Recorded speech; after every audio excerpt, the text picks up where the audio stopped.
പിന്നെ ഒരു വലിയ രാജ്യമായ ഇന്ത്യയെ, ഇത്രയും വലിയ റിസോഴ്സസ് ഉള്ള ഇന്ത്യയെ അങ്ങനെ ചുമ്മാതെ കുറച്ച് എന്താണ് ഇൻഡോക്ട്രിനേറ്റ് ചെയ്യപ്പെട്ട കുറച്ച് തീവ്രവാദികൾ ഇങ്ങോട്ട് ഇടിച്ചു കയറിയെന്ന് വിചാരിച്ച് ഈ രാജ്യം അങ്ങ് പേടിച്ചു പോകുന്നൊക്കെ ഉള്ളത് അതൊരു പരമ്പരാഗത തെറ്റിദ്ധാരണയുടെ പുറത്ത് ഉണ്ടാക്കിയ ഒരു തത്വശാസ്ത്രമാണ്.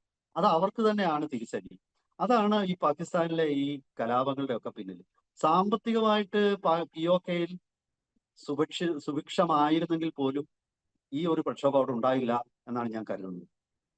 പാകിസ്ഥാന് പഞ്ചാബികളെ ഭക്ഷണം കൊടുക്കാനായിട്ട് കൈ കാശില്ല, പിന്നല്ലയോ ഈ ഓക്യുപ്പൈഡ് കാശ്മീരിലെ ആൾക്കാർക്ക് ഭക്ഷണം കൊടുക്കുന്നത്. വലിയ ബുദ്ധിമുട്ടാണ്.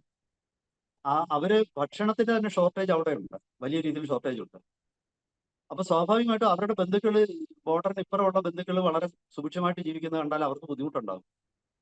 പക്ഷേ ഞാൻ പറഞ്ഞല്ലോ, ഇതിനൊക്കെയുള്ള ഒരേ ഒരു പരിഹാരം ആയുധം താഴെ വെച്ച് തീവ്രവാദം ഉപേക്ഷിച്ച്, ഭീകരവാദം ഉപേക്ഷിച്ച് സ്വന്തം ജോലി നോക്കി ഈ ലഷ്കർ ഇ തയ്യബയും അതുപോലെ തന്നെ ജെയ്ഷെ മുഹമ്മദും ഒക്കെ ഓഫീസുകളൊക്കെ അടച്ചുപൂട്ടിയിട്ട് ഇതിലെ ഈ തീവ്രവാദികളെ അവര് ജോലി ചെയ്യാനായിട്ട് ഫാക്ടറികളിലോട്ടോ പാടത്തോട്ടോ എവിടാണെന്ന് വെച്ചാൽ ഇറങ്ങിക്കഴിഞ്ഞാൽ സ്വാഭാവികമായിട്ടും ഇന്നത്തെ പാകിസ്ഥാനേക്കാൾ മെച്ചപ്പെട്ട ഒരു പാകിസ്ഥാൻ ഉണ്ടാകും.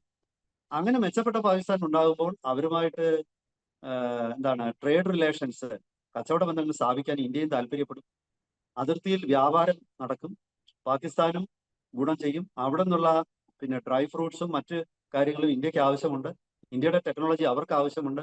യഥാർത്ഥത്തിൽ പാകിസ്ഥാന് ഈ ട്രേഡ് ഇന്ത്യയുമായിട്ട് നടന്നിരുന്നെങ്കിൽ പോലും പാകിസ്ഥാന് വലിയ മെച്ചമായിരുന്നില്ല. കാരണം പല കാര്യങ്ങളും ഇറക്കുമതി ചെയ്യുന്നതിന് മറ്റ് അമേരിക്കയിൽ നിന്നോ മറ്റ് ഏതെങ്കിലും രാജ്യത്തു നിന്നോ ഇറക്കുമതി ചെയ്യുന്നതിനേക്കാൾ എത്രയോ വില കുറച്ച് ഇന്ത്യയിൽ നിന്ന് കിട്ടുമായിരുന്നു. ഈ UAEക്കും ഇന്ത്യക്കും തമ്മിൽ ഇസ്ലാമിന്റെ പ്രഭവസ്ഥാനമാണ് അറേബ്യ.